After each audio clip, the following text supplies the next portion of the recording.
What Shavuot celebrates is the acceptance of God as a sole creator without questioning this undertaking.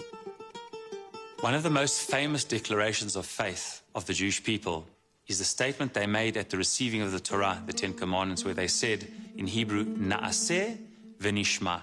We will do, we will obey, and then we will listen.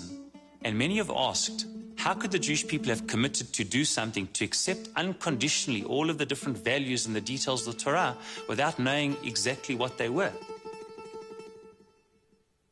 This first of the 10 statements or commandments, as we call it, is the most difficult of all of them. Because how can Hashem, and notice he doesn't command anything, how can you command someone to actually believe in God? You can read as much as you want about what it means to eat a succulent grape. But until you actually put that grape in your mouth and you taste the juice and it goes, this means nothing. It's just a nice intellectual experience. There needs to be experience, the nasi, there needs to be the doing, and it's only once there is the doing that the real understanding can come. That's the acceptance of the faith that we accept that there is a creator to the world. So the mitzvah here is a blind faith that there is a God. This comes back to a very important principle guiding all relationships, and that's a sense of trust and trustworthiness. So many of us, when we meet our spouse, when we go into business with people, you can never know everything there is to know. You at some point develop a sense that I trust this person, I know enough about this person, I've done a bit of research about them, I get a sense that the person in front of me is authentic, and I'm prepared to commit myself for the rest of my life, please God, in marriage or in business to enter a relationship.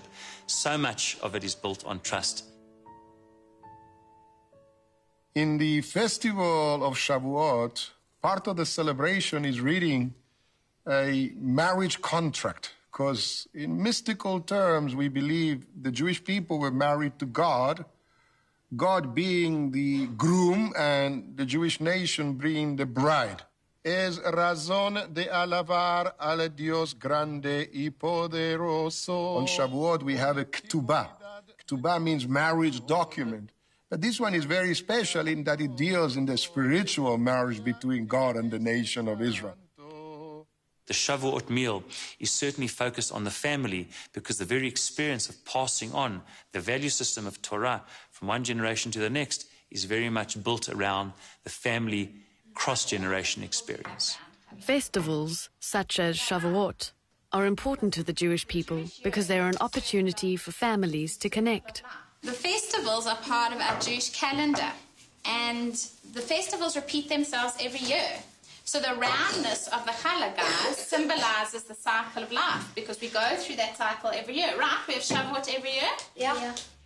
In our lifestyle, we've lost a bit of that family feeling, and I think Shavuot is a wonderful festival where we have family meals. There's 2 days of Shavuot, so there's 4 family meals, and I think all the festivals are amazing like that, and it really emphasizes family.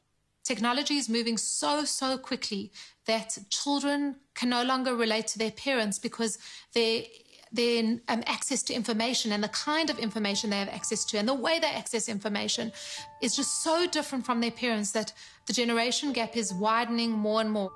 It gives my family such form and such holding.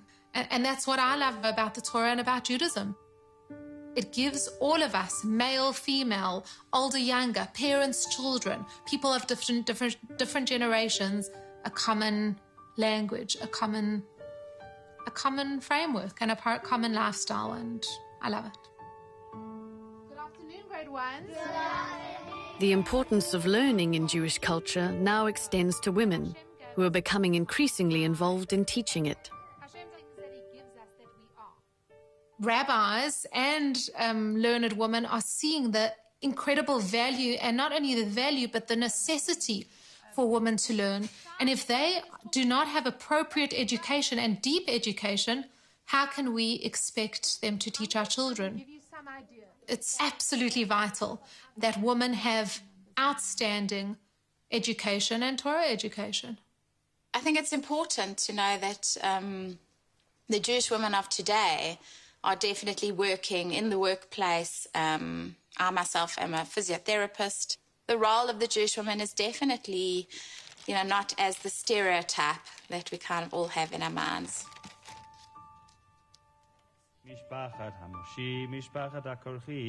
What the Torah means to me as a Jewish woman is a guide, a light, a blueprint for how I can, as a woman, express my femininity as a mother and as a wife, and also to really fulfill my potential as a woman. The Jewish faith honors and values the Jewish woman in many ways. In Hebrew, the word Torah is a feminine noun, which makes it a feminine symbol.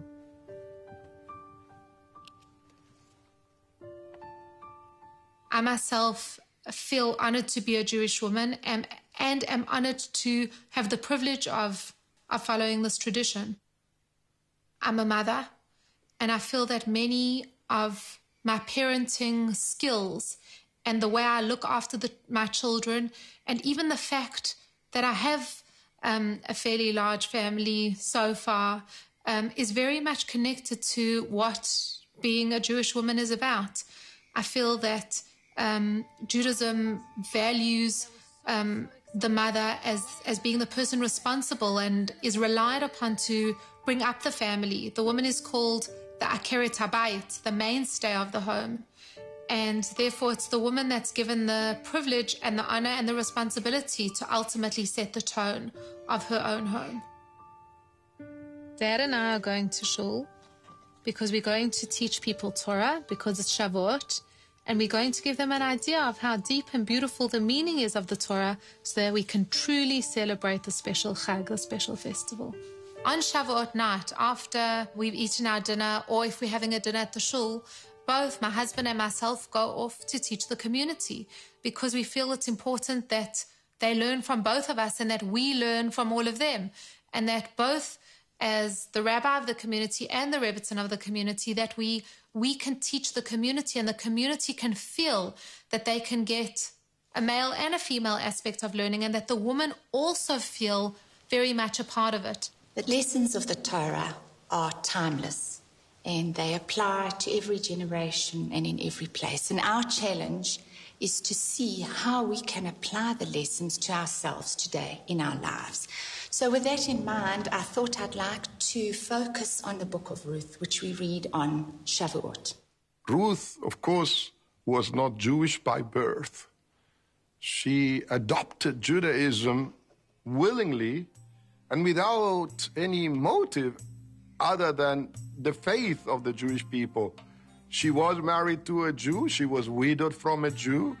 She could have easily gone back to her family, and yet she chose to follow her mother-in-law, Naomi. And it is fascinating that in all the text of the Bible, that was selected by the rabbis and agreed by both cultures, both mainstream cultures, Sephardi and Ashkenazi, as a perfect textbook to study on the festival of Shavuot.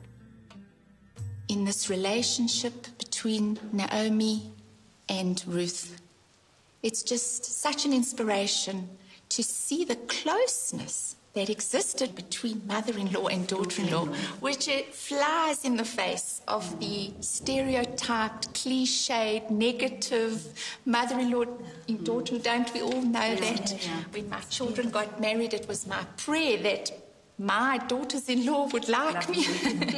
Ruth comes from quite a murky background. Her great-great-great-grandfather was Moab, who was a child that was born out of a union between a father and a daughter. And she was a Moabitess who people didn't even know that she was allowed to convert to Judaism. And then she does convert. And then we learn that her, descendant will be the Messiah, because her descendant was, David, and from David will come the Messiah. So what's very significant about the concept of Ruth is that perfection isn't what one needs in order to be great in Judaism. This act of Ruth, a selfless act of dedication to not only follow her mother-in-law, but to embrace the values and traditions of the Jewish people, is so appropriate for Shavuot. It shows that anyone and everyone who wants to come, as it were, under God's protection and embrace it based on their own choice, not by a sense of coercion that they have to do it, is welcome to do so.